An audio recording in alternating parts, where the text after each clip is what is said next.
All right, I've started the recording, and I try to get these things started on time, knowing that people pop in or they cannot make it.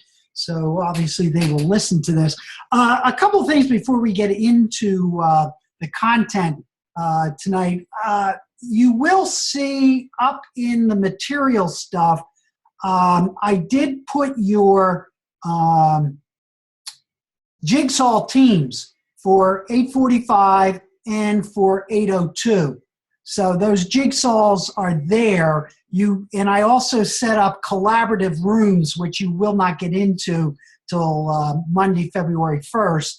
And in my voice announcement this weekend, I'll just basically tell you what you need to do in your jigsaws and what the purpose will be. So your teams obviously are different, so that's why if you go in there, you'll be able to download the list that contains both the 802 and the 845 jigsaw list. So I forgot to mention that on Sunday, but just want to mention it now to everyone so you'll see what you're doing, because I mixed you all up, obviously, because you're all reading different chapters, and I want to make sure the teams will be sharing information from each of those chapters. So just want to make sure that you're aware of that, and I will have more information about that on Sunday's voice announcement. So tonight, what we're going to do really is spend a little bit of time on the leader interview that you have coming up. And then also I want to just talk about a couple things related to 845 and its connection here to the Theory U. Because also by the end of next week, I'm going to have a fairly detailed outline for what your team project will be. As I said, I'm going to combine the team project to utilize material both from 845 and 802. So that will save you a little bit of work instead of having to try to put together two separate projects. So with this, the leader interview is a rather important function for you, because what it's going to do is to really get you into understanding what it means to go down the U, and what it really helps you to begin to understand what reflective interviewing is about, particularly when you get to your dissertation and your research design, and if you're going to do interviews during the study. Particularly depending on the type of study that you do. So this is kind of your first foray into an interview process that generally is going to be a lot different in experience for you than what you're typically used to. So also these slides, if you notice, you can download these slides. I did put them into a PDF for you. So as we look at this, and we talked about this before, that when you're thinking about the concept of leadership is, again, as Otto Scharmer talks about, is that really the results that are produced in any organization, and I don't care if it's the CEO of the organization, the superintendent of the organization, a teacher in the classroom, a bus driver, whatever, really the results depends upon the quality of awareness from which people in the system operate. So what their understanding is, what their sense of belonging to that system is about. And then, as I said to you in the past, for leadership, then really it's not so much what we do or how we do it, but really where we're coming from, the source of who we are. And so as you've been reading through Scharmer's material and watching some of the videos, this is an important concept to be able to nurture in yourself so that you can get to a deeper level of understanding who you are, and that when you do this interview, what you're going to do through the process in developing your questions is really to get the person you're interviewing to get to that level of who they are. And that's why I said this is a different type of interviewing process. It's not the type type where, like you're interviewing for a job, etc. This is a type of interview where I want you to really begin to explore what it means to listen with an empathetic ear. And so this becomes the process as we deal with this. And then just to review this, because this will become important in a couple of the charts that you're going to be looking at, is that when I look at my field of attention, again, the first level that we talked about is really kind of the blind spot. So it's coming from my point of view within one's organization. And that's what counts. Nothing else counts as it relates to that. And then as Sharma pointed out, and as you've been doing your reading, is that second level now is at least I'm coming to the periphery and I'm looking out. So there we might begin to debate. I might argue my point of view in order to debate with you coming from your point of view.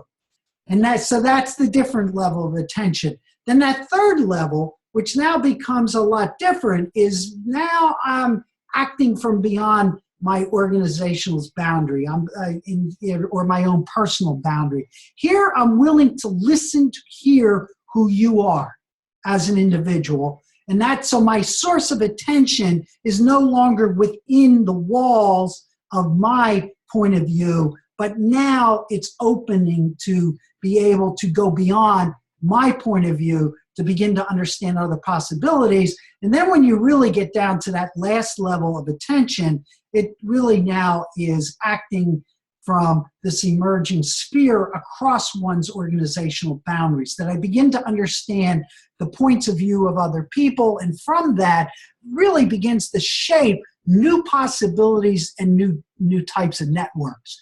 So it's something, as you go through this course, I want you to keep thinking about this. Where am I acting from? Where is my attention? So when you go into your daily routines, whether you're a classroom teacher, a building principal, you're a superintendent, you're a business person, you're a higher ed person, the question is where I'm acting from. So if you think about what your responses were to the 802 digital profile, it was interesting listening to many of you where, to one extent, your fields of attention became much more focused on, wow, I didn't realize how much digital technology I'm using. I'm really interested in seeing what took place there. That's a good example of going through these different levels of attention because you focused on a particular event, you became much more aware of it, and then all of a sudden you started seeing other relationships to beginning to emerge. And in this case, it was with the types of digital tools that you're using. So think about how you did that activity from this particular chart. So when you get into this now, and you begin to look at what this interviewing process is about. So as we look at, and you're reading this week, is this idea of downloading. And so again, when you think about downloading, generally what's going on there is our daily routines of how we talk. Talk nice, polite routines, empty phrases. As he calls it, it's almost a autistic system, because the language is just, it's okay, there's no real meaning to it. You're not really saying what you think. And so that's what he means about downloading. Now, I'm going to tell you, when you start out a lot of times doing this interview, I will guarantee you that the person you're talking to is going to do a lot of downloading. So you're going to see one of the techniques that you will be doing in this is to make sure that the person who you're going to be interviewing understands what this is about. That this is not a typical interview. That we're going to try to really understand the source of who you are as the leader, because I chose you as the leader, and I really want to understand your position from your point of view, not my point of view. So that's an important concept that I want you to think about. That's why I said, when you get into this, this is kind of an interesting or a different take. Now, again, that second level that they talk about is this idea of debating, which a lot of us are taught to do, because what it does is I'm putting my point of view out, and it is an adaptive system because you say what you think, and my point of view is what's going to win the day. And I'm going to debate with you to make you understand why my point of view is correct. So we have debating teams in schools because that's the purpose of debating. Lawyers do this all the time. Now, if you have been watching our political discourse lately, it's kind of interesting where this is, particularly talking tough, and so it's almost becoming, the norm where I'm coming from my point of view, and quite frankly, to hell with your point of view, because your point of view is stupid and it's dumb, and I'm going to convince you that it's dumb. So this is what we're talking about right now, and you can see this, but there could be some times in this interview where that person is going to try to convince you that their point of view is correct. And you might fall into a conversation that you will debate that individual. So I want you to be aware of that. So the third level now is that as we look at this, we're really moving into what I'm hoping you will be able to get to. And this is this idea of reflective inquiry. So here, you're really, as the interviewer, seeking to, seeing myself as part of the whole and trying to understand where that point of view is coming from. So you're moving from defending to inquiry. So help me understand why you believe that. Help me to understand why your actions go in that particular way. So when you can begin to get to that level, and you're not coming from, but when I did this, I really think the way I did it wasn't correct, which is a number two. Here, as the interviewer, you're really trying to seek to understand where the person is coming from. And then, if you're lucky, and I don't know if you will be lucky, is that if there is a true presencing, a generative flow begins to emerge between you and the person you're interviewing. Now what's happening is you're speaking from what is moving through. There's stillness there. There's a collective creativity. There's a sense of flow that both of you are able to sense. And then what begins to emerge out of that is the development of the authentic self. And so it takes a lot of skill to get to that level. This is not an easy thing to do. You might sense it if you really get into a good reflective inquiry with the individual, and you might border on feeling what that is. But this is basically how that field of my attention comes out in relationship to the way in which we have conversation. So any comments, questions right now about what you just saw there? And I think some of the videos you saw addressed some of these issues. Any thoughts on your point of view around this at this point? So, Dr. Gould, through this process, are you looking for us, rather not so much how we do on the interview, it's actually what we have learned and how we communicate through the process? Yeah, right? I'll show you an example of one of your colleagues from the past of what they wrote up and how they put it together, give you a sense. Yeah, it's going to be interesting because you're going to function on two levels. What you're going to be doing is trying to understand how I'm interviewing using this model. So that's going to be active in your head. But on the other hand, I got to actively listen to what that person's saying. So it's going to be an interesting dichotomy there, which is good for you to begin to experience and understand. And what's going to come out is you're going to see, and if you started watching the video dealing with those things that block, our voice of judgment, our voice of cynicism, and the voice of fear, that's going to jump in big time. a lot of times. And I'll show you an example of that from one of your colleagues of what they were saying, as they analyze that. So really what you're doing, so your interview here is, okay, so I'll tell you, when you first start out this thing, the person you're interviewing is going to have a tendency to download a lot because they're going to make assumptions about why you're doing this. So I don't know, obviously a couple of you have set up interviews, so I don't know what you've said to them. Hey, I got to interview you for this class. We're going to do this, blah, blah, blah, blah, blah. So what you've done is, to one extent, you might have reconfirmed old opinions, etc. So your job's going to be is how to move this out of a downloading conversation. Okay, so that's one. So what happens then, listening from the outside, factual listening, you're going to notice this a little bit. You're going to, you in your own mind, I will probably hear the person say, because the person, I'm going to make the assumption that the people you're interviewing, So you're going to come in there with a set of assumptions about them already. So one of the things you're going to have to bracket is your assumptions about that individual. And that's not easy to do, trust me. So that's going to be that. And you're going to listen factually. You're going to hear things. You'll be noticing differences from what you're hearing, but where those differences are going to come from, wow, I never knew that. That's interesting. Boy, I know when I've watched you in the past, now you're not saying this is what's going on inside your head. Yeah, when I watch you in the past, there's no way you do that. So that's what you're going to be doing when you get there. Now, when you get to empathetic listening now, you're going to say, wow, I never knew you felt that way.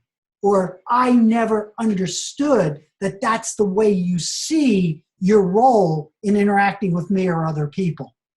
See, that's when you're starting to hear that in your own mind, now you're starting to get to empathetic listening. It's the old adage that you really don't understand a person until you walk in their shoes.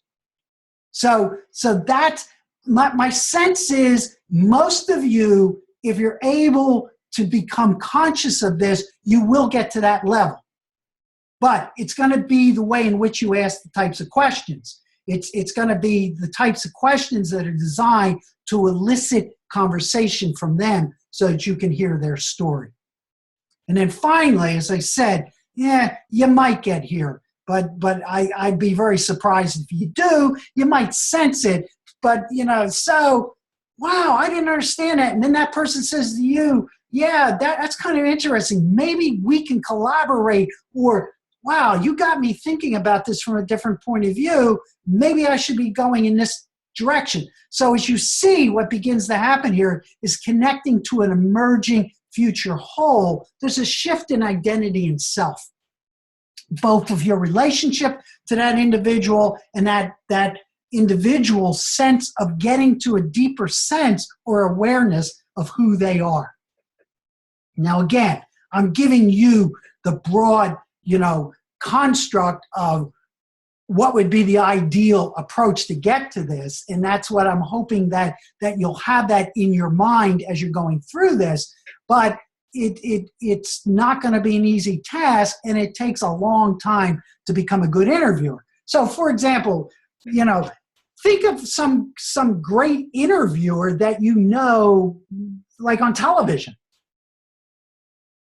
So who would you consider would be a great interviewer? Anybody come to mind?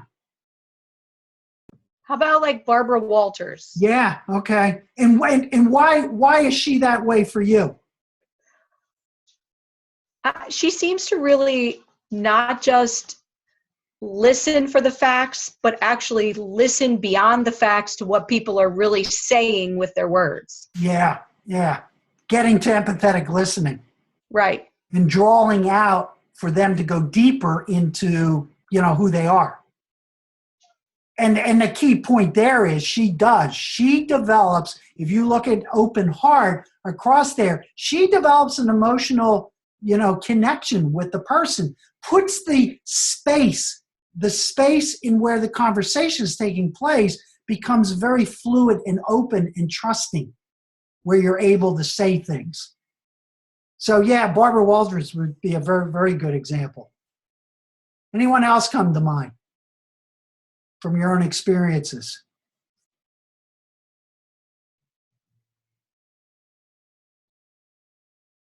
How about Charlie Rose?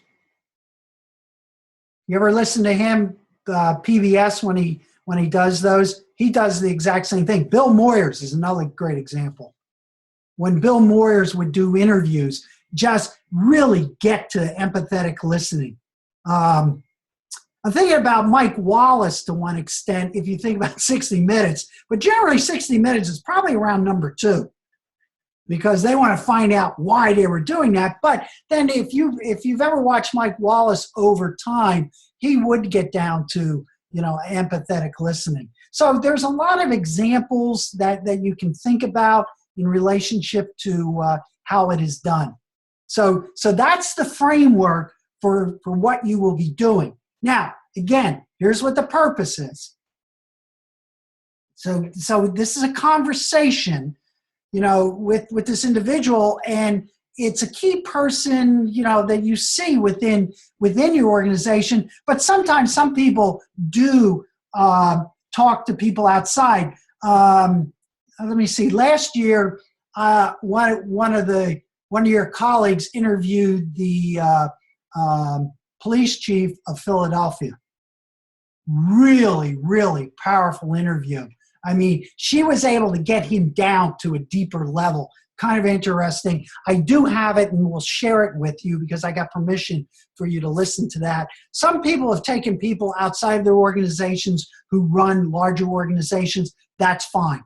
But the interview is to allow you to step into the shoes of your interview, as I said. But more importantly, and I should add this in, is I want you as potential researchers who will be, if you utilize interviewing in your research design, this is a very important activity to get you to begin to understand whether or not you want to do particularly qualitative interviews during your research study, or even if you do a mixed study, qualitative, quantitative. So this is the purpose of this process. And then the process itself basically follows this strategy. And this handout, hopefully you can see this handout. You've downloaded those handouts that I've given you.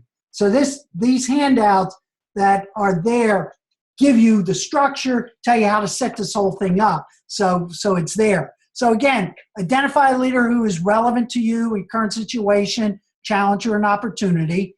Now, prepare a list of sample questions.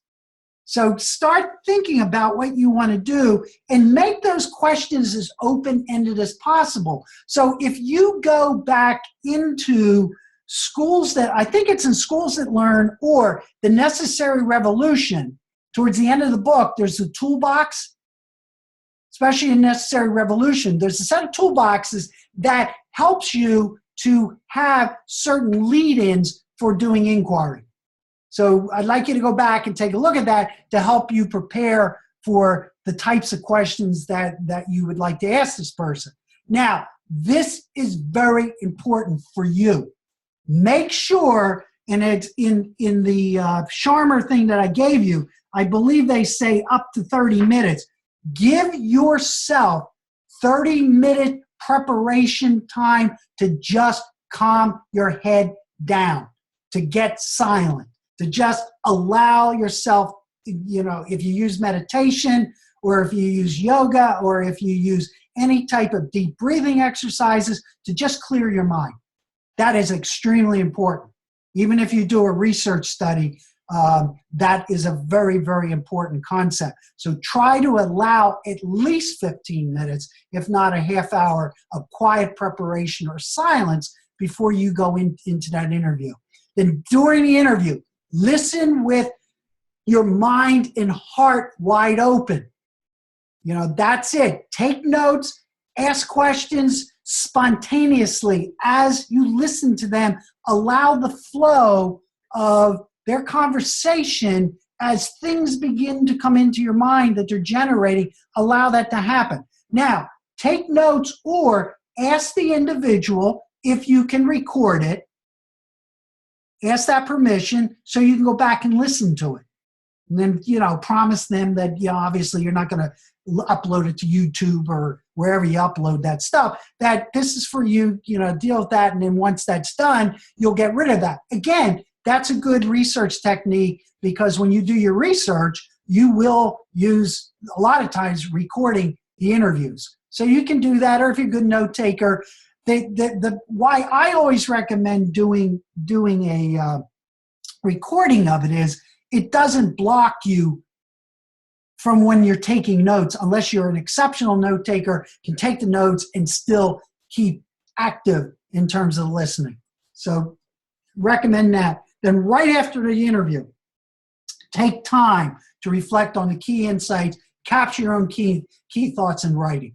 So journal. As soon as you're done with that interview, make sure you give yourself 15 minutes or so and just allow the concepts, just write them out. Don't think about them, just write them out, because that will help you greatly. Okay, so that's part of this process. Now, the principles that are underlying this are basically this, is that you're going to create transparency and trust about the purpose and the process. So make sure the person who you're interviewing understands what this is about, and if you're given permission to record, that it's for you, so you can reflect upon this process. Secondly is, and this is so important, suspend your voice of judgment.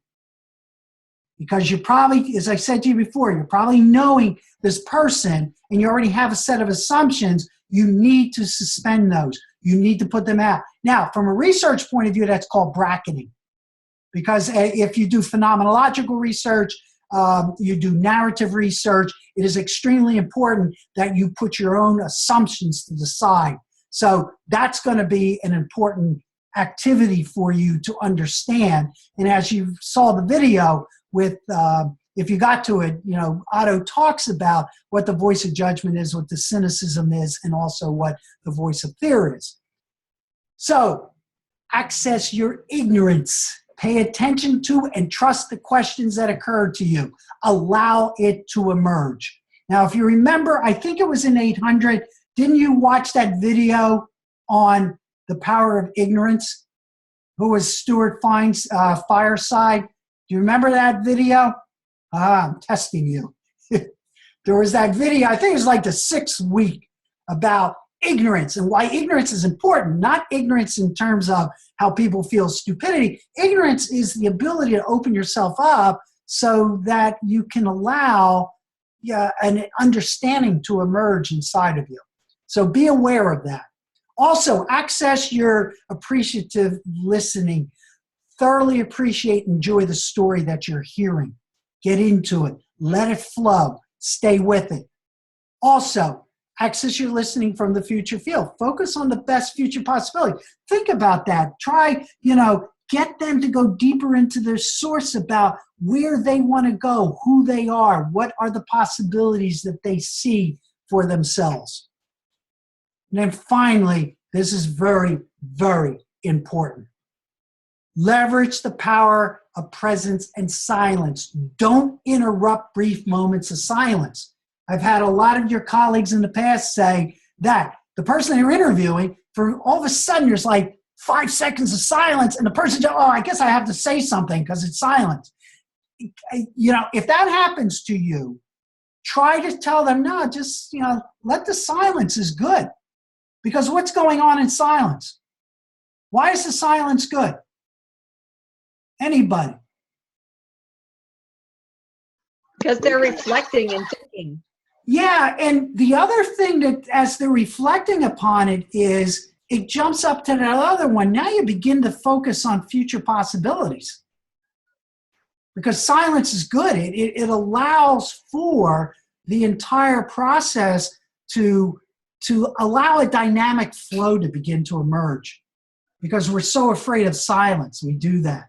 I was up the dean and the associate dean and myself, we were up at Peter Sengi's workshop just before for Christmas, and it was kind of interesting. Peter was talking about that there are literally workshops for 2 or 3 days that are done totally in silence.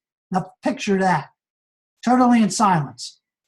Now obviously you'll see concepts and ideas, and the whole idea is there. If any of you are of the Roman Catholic persuasion, the Trappist monks or the Carmelite nuns live in total silence throughout their lives so that they can hear the voices of God or whatever. Buddhists, silence is extremely important to them. But my main point here is don't you be afraid of silence and say, okay, I better say something because there's nothing going on. Well, there's a lot going on. And if that person who you're interviewing says, oh, I better say something, no, just say, no, that's okay. Let's just be quiet for a little bit and see where it goes. Okay? So make sure you're aware of that process. So now you're conducting it, set the space, basically inquire to the person's understanding of the interview. So again, I want you to make sure that they know that, yeah, you're practicing something for a class, but you also want them to understand what the purpose is for them. Invite personal history. Let the person talk about his or her life story, starting with their childhood if they want to. Remember the video of Otto talking about the fire? That was very powerful.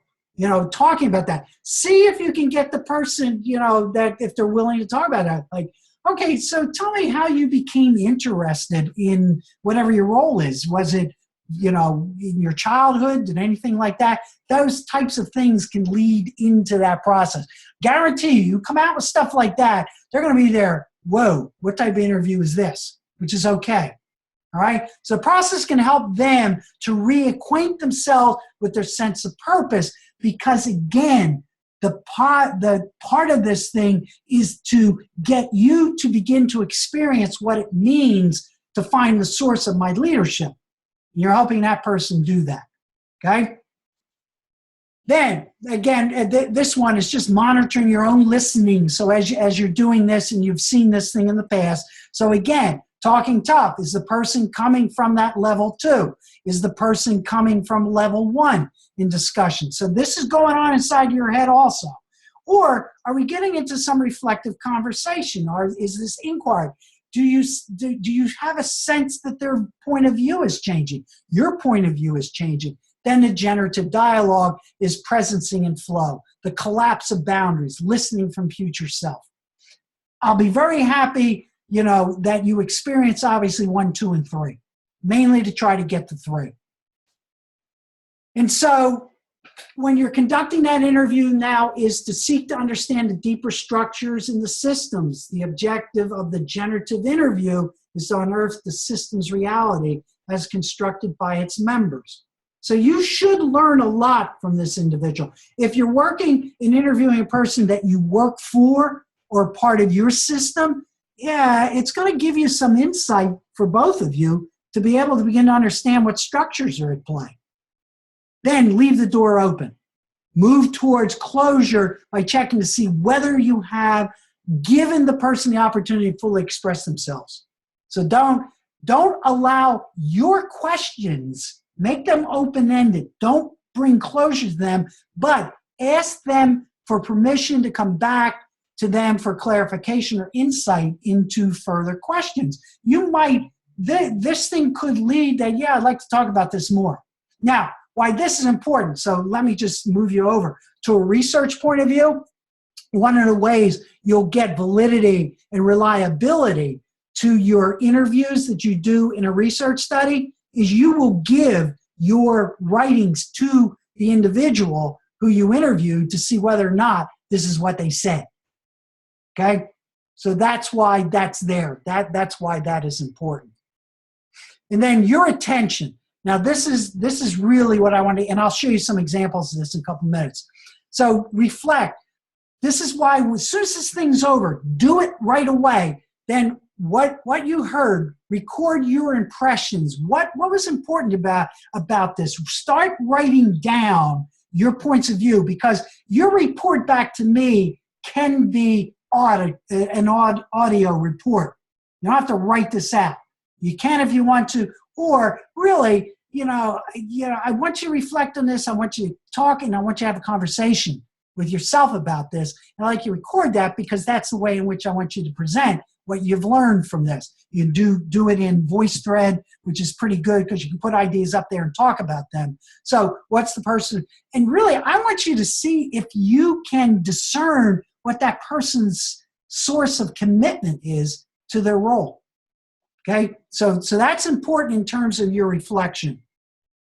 So again, that's that model at this particular point. Now I'm going to stop at this point and just ask, okay, what questions do you have of me? And those of you who are listening to this on video on my YouTube, please at any time, email me if any questions about this, or talk to these guys who are here. So obviously they're the experts now. Trying to see if I can see on their faces if they agree with me. So this is the process. So any comments or questions that you might have about this process?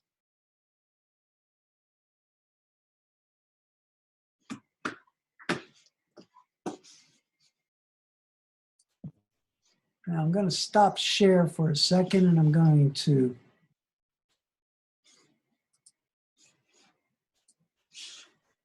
oops. That wasn't supposed to go there. Hang on one second. So any questions why I'm doing this?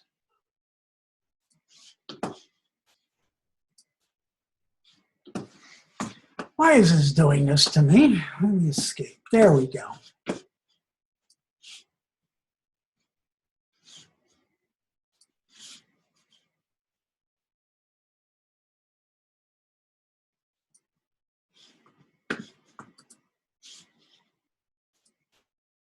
So let me just show you while you're pondering this. So here is what one of your colleagues in another quarter basically said. So here was their reflections. So I'll let you take a look at those for a couple minutes. Look at number 3, bullet number 3.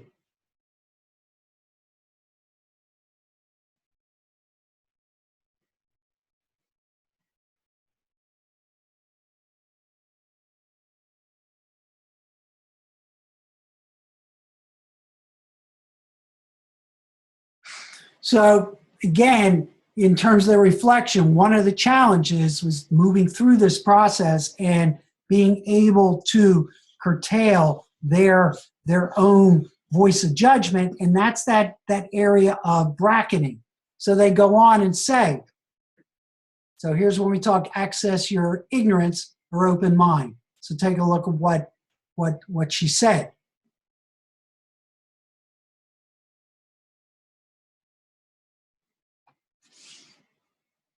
Oops. Let me go back there. Thing is jumping on me. There we go.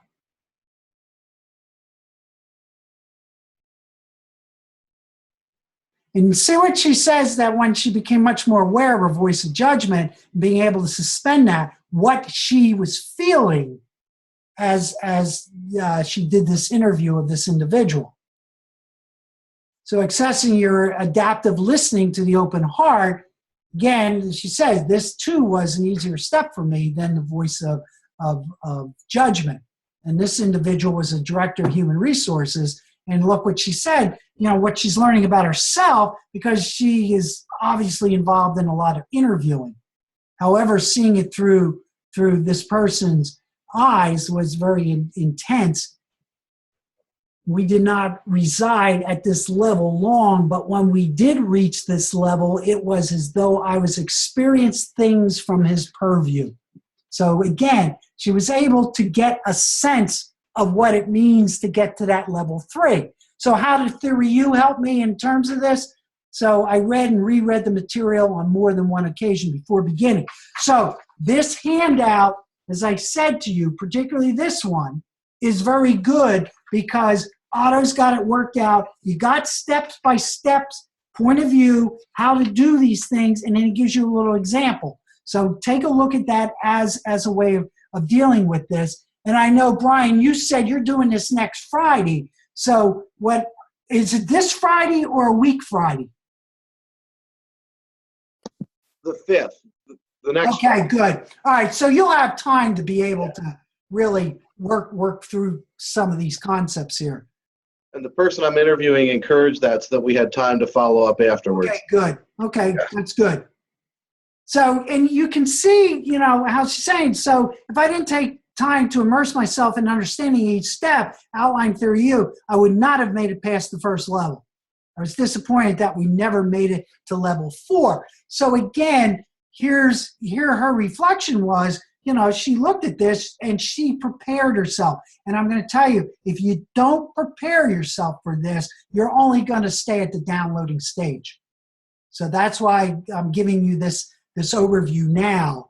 And then, and I'm determined now to reach these levels. So from her own point of view, as she went through this is it. So what did you learn from the process of interviewing someone?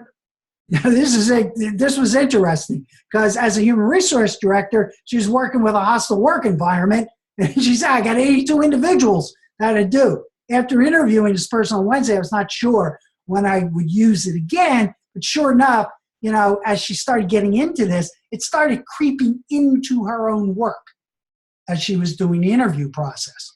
And that's what I'm hoping will happen with you as you begin to think about this, but more importantly, not so much as interviewing, but in conversation, getting to those deeper levels of conversation. So what did you learn about the process? So, she said, I still haven't mastered, staying steady on one level, but, she's now says, hey, this made sense to me, particularly in my role. And I'm going to continue to employ these strategies as I keep working through. And that she's really saw this now as a pretty powerful toolkit. And that's why I said to you, if you go back to the Necessary Revolution, I'm pretty sure that's the one that really has it outlined in the toolbox section towards the back. And I'll find a page number if you don't. And I'll let everyone know that. Where it gives you the prompts that are appropriate at the different levels. So I think that will help you greatly as you begin to think about, okay, these are the questions I'm going to ask. So that's basically kind of a sense so you can get to see what this individual was willing to do, and put together. Now, as you think about this, and again, jumping into 802, I don't know if you had a chance to download that PDF I gave you about social media, etc. And as I said, when you get a chance, it's like 80 pages long, so you don't have to read the thing, but there's a lot of graphs in it and some neat material. I want you to think about that in relationship to your digital profile, and then when you get into your reflective conversation teams, try to practice the interviewing process utilizing that data about social media as it relates to some of those questions I posed. What does this mean, for learning, for developing, yourself and for our students in terms of the future? So that crossover of being able to use the interviewing process within your reflective conversations is a good practice field for you guys.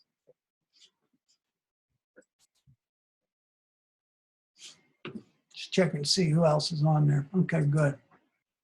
So any clarifications or additional comments that you might need from me? Dr. Gould, where exactly is Jigsaw posted? Oh, I'm sorry. Go ahead, Brian. Where exactly is the Jigsaw going to be posted? Like, where will we find that? It should be under course materials. If you go up, I think I have it highlighted in red. It should say Jigsaw Teams 802, 845. Right. That's your teams. I've got the teams. Okay. How are we actually? Sunday, I'll give you the instructions on what you're going to do. Okay. It's really, I'm going to tell you right now, basic instructions is you're going to share what your reading responsibilities were with the other people who did not read those chapters that you read. Okay. So that's what a jigsaw does. I don't know if you guys have ever used jigsaws before, but it's kind of disperses the division of labor, so you don't have to read that entire book. Well, then you guys learn how to share the information. Okay. And do we share it in a specific format, or is it going to be presented? Or do you want slides? No, you're going to present it to each other. You're going to talk. Okay. This is for you. Remember, as I said, my role is to create the space. You guys are both teacher and learner. You know, so that's it. Now, if you want me to come in and listen, that's fine. You know, that's why I said to you guys on Sunday, you know, when you have these things, if you do want me to come in, I can come into them. If not, that's fine too. These are your spaces. I'm trusting you that you're doing these, and obviously I think most of you are, if not all of you. So that's it. That's the format. But I'll give you some prompts that I want you to think about as you're going through that, though. You'll get those Sunday. I can't multitask. Stacy, are you going to say something? Well, I was just kind of thinking about something and maybe it's just me thinking out loud, but I've been doing some thinking about the impact of technology on myself as a person. Okay. And, you know, as I think about the types of listening that we do, I have felt myself become a poorer listener because of technology, in that my time is eaten up with those other technological components, and therefore when I do listen, I'm almost listening for an immediate purpose. You know, get to the point, say what has to be said, and move on. And so I really am working hard to back myself up and become the listener I want to be, and fight that pull from technology to go into that downloading mode almost all the time. So just something that I've observed about myself. Yeah, so obviously you did not like Shirley Turkle at all, right? Yeah, she's saying that's her whole point. And it's a dangerous point that we're dealing with, is that we're so connected, we're disconnected. And you're right. Just tell me what it is. So you actually stay at level 1 and 2. The technology almost forces 1 and 2. Yeah. In terms of it honestly does. You know, and this ability, and what's so interesting about this is, you know, I sit here when I do these, and I know the material I give you does take reflective time. I always ask you, hey, guys, you guys say anything? Yeah, and then someone will text it, well, I got to think about this, which is right. It's what it's about. And what I want to do, probably at our next Zoom, I just want to have an open conversation in that Zoom. No material, just say, okay, guys, let's talk. And see if we can do that in this environment, because you bring up a critical point that we all have to begin to understand on how can we do generative conversation in this environment. You know, it's difficult. So yeah, and specifically when, you know, our world is so much about productivity, get it done, move to the next technical challenge. Yeah. You know, what can you put out? It's been really interesting and challenging to be in a state of mindfulness about you know, what people are saying underneath their words, and really conveying, and I think that's actually helping to really complement the culture of the people that I work with, and the context within which I work, because we're having conversations now on a deeper level than we ever have, but we've had to really purposefully commit to doing that. And it's not all of us, it's just a very few, 3 of us. But it's very interesting, very interesting. Yeah, and the other part of that, and I'm going to be giving you some additional readings to take a look at in 802, because what came out of the World Economic Summit that just took place, Davos, kind of interesting because they are really, really diving into some of those issues. So that thing that I gave you in 802 to look about social media, I think is very critical, but also when you're reading the second machine age, what that's doing, and we're already, and you're going to see a report, we're already at the fourth machine age, which is even more interesting about, where the technology is taking us. And there's the issues, and I think Shirley Turkle brings it up quite a bit, is what happens to us in our ability, one, to process information, to slow it down. Because there's a lot of negative research that's emerging around multitasking, that the brain can't do that. And we're already seeing through the neurosciences how this technology is changing brain development in young kids. So is it evolutionary? Is it revolutionary? Who knows? So I think it's the deeper conversations that we have to have, and where we do those, I think, are going to be very critical. And my sense is we're going to have to learn how to use what we're doing right now more and more. Other comments are, related to this. Thoughts? Okay, good. That was highly productive. We'll move on.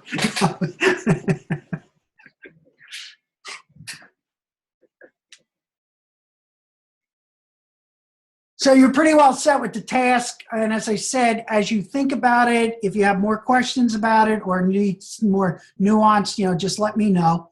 As I said, that one that I have that has week 2 co-sensing and the fields of conversation, then how to do the interviews following that. That other one is the same thing. That's one I used in the past, but I like what Otto's put together right now. And I thought, it ties in directly to the book and what you've been reading.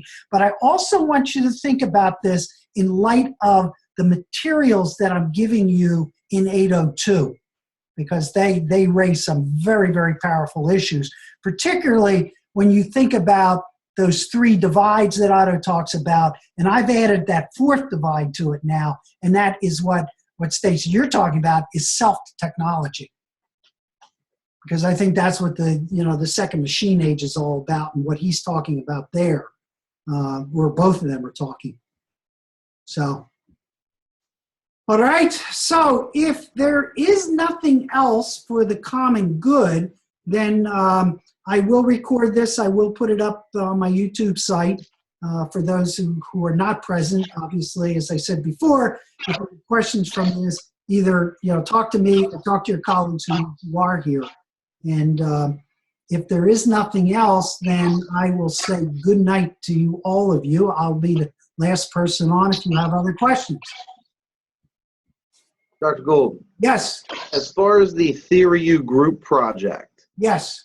Do we have any more description or any more information on that so we could start thinking ahead, or? Well, so you weren't listening to me in the beginning. No. Well, I said to you, this weekend or next week, I'm going to have a pretty good detail on how to combine those 2 projects together. Okay? Yeah, no, that will be there.